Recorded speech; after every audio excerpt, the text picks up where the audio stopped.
Bismillahirrahmanirrahim.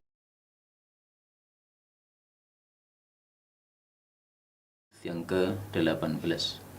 Faqala al-muallif hafizahullahu ta'ala wa nafa'ana bihi wa bi'ulumihi fid dharain amin.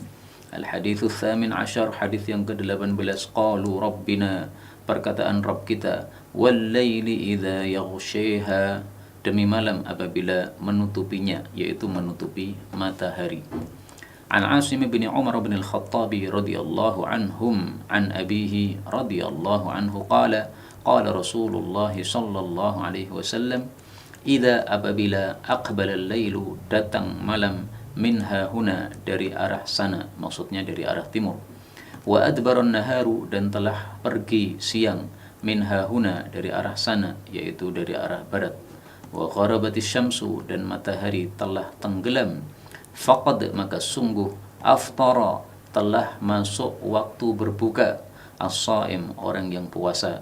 Hadis muttafaqun alaih. Hadis ini menunjukkan bahwasanya waktu berbukanya orang yang berpuasa itu adalah ketika sudah tenggelam matahari. Artinya yang disebut malam itu adalah ketika tenggelam matahari. Karena Allah Subhanahu wa taala menyuruh kita untuk menyempurnakan puasa sampai malam. Pada surah Al-Baqarah Allah mengatakan, "Tsumma atimmus shiyama ilal lail." Kemudian sempurnakanlah puasa sampai malam. Surah Al-Baqarah ayat 187. Nah, apa yang dimaksud malam ini? Yang dimaksud malam ini berdasarkan hadis Nabi Shallallahu alaihi wasallam tadi adalah tenggelamnya matahari. Karena Nabi mengatakan wa gharabatis syamsu, dan telah tenggelam matahari. Dan inilah fikihnya Ahlus Sunnah wal Jamaah, menyelisih mereka orang-orang Syiah. Orang-orang Syiah yang sesat itu mereka tidak memakai hadis ini, padahal hadisnya muttafaqun alaih.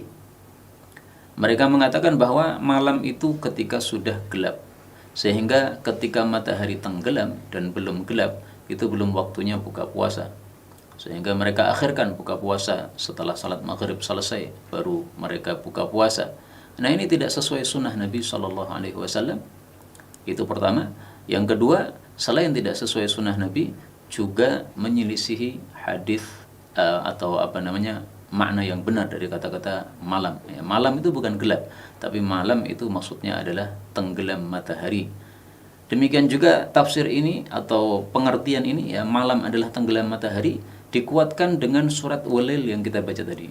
Demi malam apabila menutupi matahari. Berarti malam itu adalah ketika matahari tertutup alias tenggelam. Ya. Matahari tenggelam kan sudah tidak terlihat. Nah, maka kuatlah di sini pendapat Ahlus Sunnah wal Jamaah bahwasanya malam di dalam masalah puasa itu adalah ketika tenggelam matahari. Pertama dalilnya surat Al-Lail ini, walaili idza yaghshaha. Kedua dalilnya hadis ini, wa gharabatis syamsu. Kemudian dari hadis ini kita ambil beberapa faedah yang lain. Faedah yang pertama, perawi hadis ini adalah Asim bin Umar. Dia meriwayatkan dari bapaknya.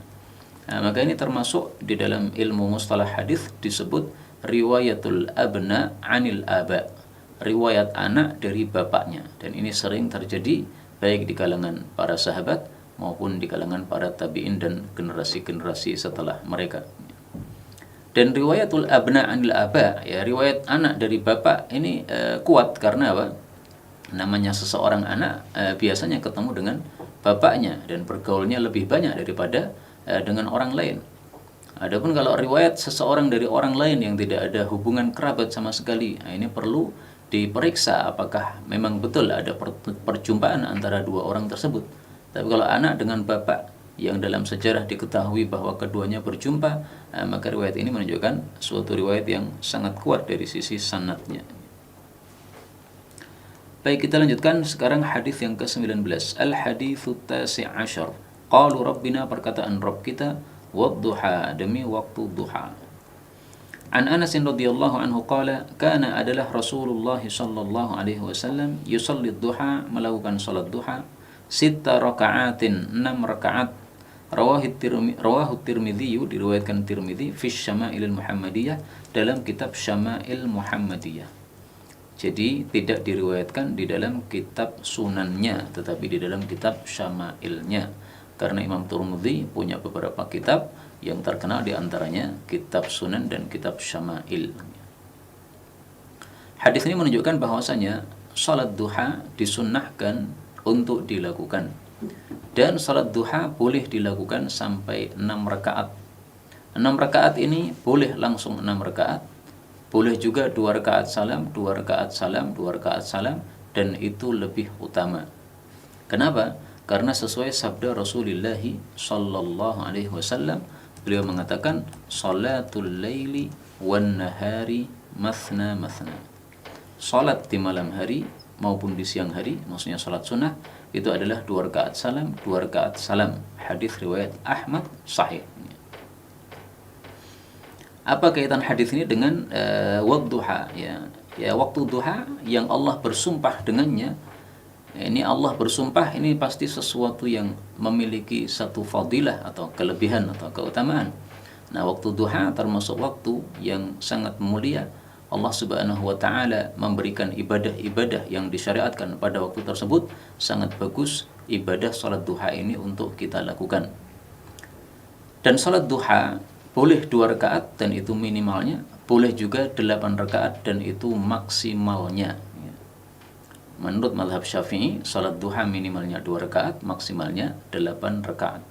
2 rakaat fadilahnya adalah mencukupi dari sedekah untuk seluruh ruas-ruas anggota tubuh kita yang jumlahnya 360 ruas yang wajib setiap hari untuk kita syukuri. Nah, bisa disyukuri dengan 2 rakaat salat duha sudah mencukupi dari 360 ruas itu.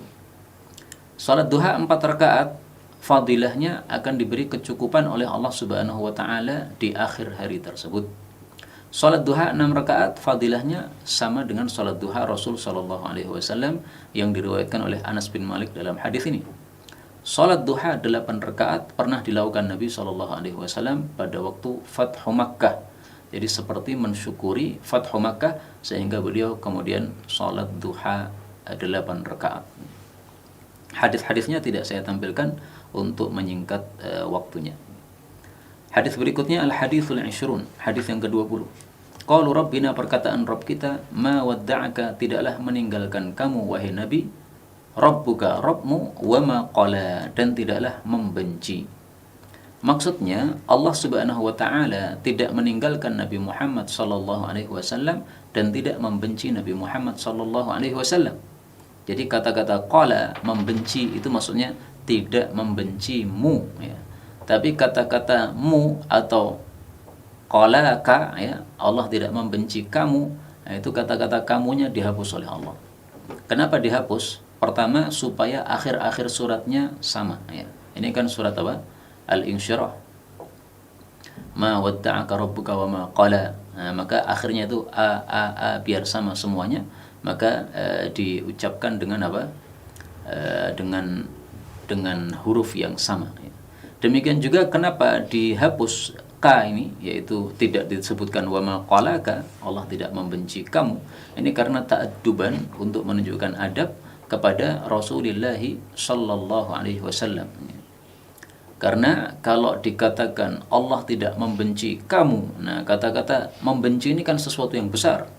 Nah, maka sesuatu yang besar tidak pantas untuk, sesuatu jelek yang besar tidak pantas untuk dinisbatkan kepada Nabi Muhammad sallallahu alaihi wasallam. Nah, ini ta'addubnya. Allah mengajari kita adab kepada Rasulullah sallallahu alaihi wasallam. Bagaimana tentang kisahnya surat ini atau ayat ini? An Jundab bin Abdullah radhiyallahu anhu qala. Ini boleh dibaca Jundab, boleh juga dibaca Jundub, sama-sama benar, ya. Ihtabasa, telah tertahan, maksudnya tidak segera turun, Jibrilu, malaikat Jibril sallallahu alaihi wasallam, ala Nabi sallallahu alaihi wasallam, kepada Nabi sallallahu alaihi wasallam. Faqalat, maka berkatalah imra'atun, seorang wanita min Quraisy, dari suku Quraisy. Ini maksudnya adalah Ummu Jamil, istrinya Abu Lahab. Abta'a alaihi, telah lambat kepada Muhammad, syaitanuhu, setannya. Jadi menganggap Jibril adalah apa? Setannya Muhammad. Fanazalat, maka turunlah ayat ini untuk membantah. Oh, ini surat Wadduha, ya, mohon maaf, bukan Al-Insyirah. Wadduha, demi waktu duha, wal-laili, demi malam, idza saja, apabila dia itu gelap. Ma wadda'aka, tidaklah meninggalkan kamu rabbuka, Rabbmu, wa ma qala, dan tidaklah membenci, maksudnya tidak membencimu. Hadis ini muttafaqun alaih wa fihi alfadhun, dan di dalamnya ada beberapa lafal. Maksudnya hadis ini diriwayatkan dengan berbagai lafal, tapi lafal inilah yang saya pilih. Jadi ayat ini atau surat Wadduha ini termasuk surat-surat yang sababiyah, yang memiliki sebab turunnya surat ini. Karena surat dalam Al-Quran memang ada dua macam, ada sababiyah, ada ibtidaiyah. Sababiyah itu adalah surat-surat yang turun ada sebabnya. Ibtidaiyah itu surat-surat yang turun tanpa ada sebab. Nah, surat Ad-Duha termasuk surat-surat yang sababiyah. Sebabnya gara-gara malaikat Jibril tidak segera datang kepada Nabi SAW, maka diledek oleh Ummu Jamil yang merupakan istri dari paman beliau Abu Lahab. Diajak bahwasanya Muhammad ini sudah ditinggalkan oleh setannya, yaitu Jibril. Allah bantah, Allah itu tidak meninggalkan kamu, Allah juga tidak membenci kamu sama sekali.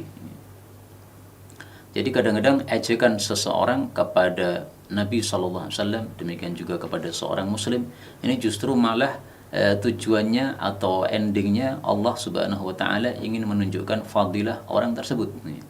Nabi diejek dengan ejekan begini, turun ayat Quran yang memuji beliau. Nah, ini malah jadi satu fadilah yang dimunculkan oleh Allah Subhanahu wa taala.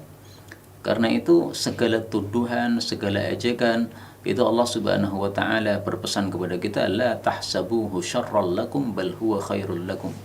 Jangan kalian mengira itu satu keburukan untuk kalian, bahkan itu menjadi satu kebaikan untuk kalian. Itu kalau kita sabar ya, contohnya dalam kasus ini.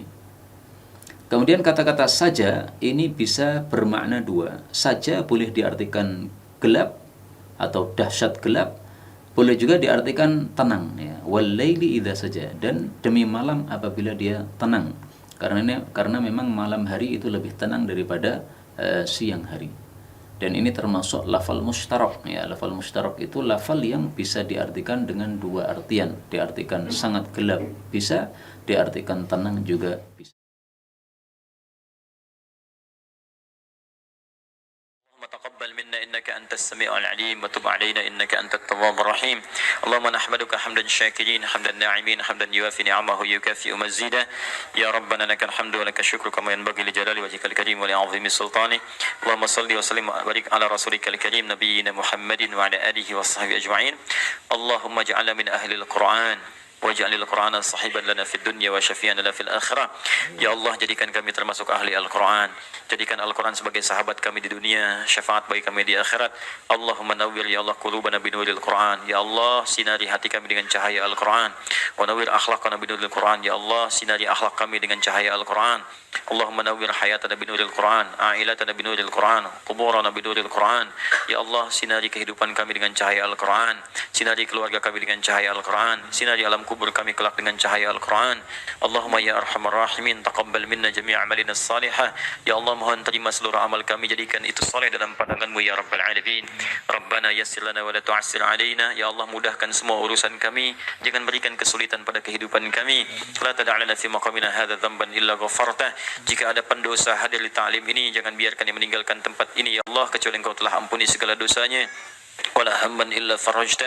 Jika ada yang tengah gelisah, jangan biarkan dia meninggalkan majlis ini kecuali Engkau telah tenangkan keadaan hatinya.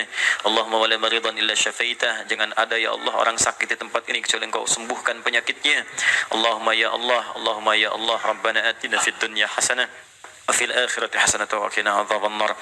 Bifadlika subhana rabbika rabbil izzati amma yasifun. والسلام على المرسلين وآخر دعوانا سبحانك اللهم وبحمدك أشهد أن لا إله إلا أنت نستغفرك ونتوب إليك والحمد لله رب العالمين ثم السلام عليكم ورحمة الله وبركاته.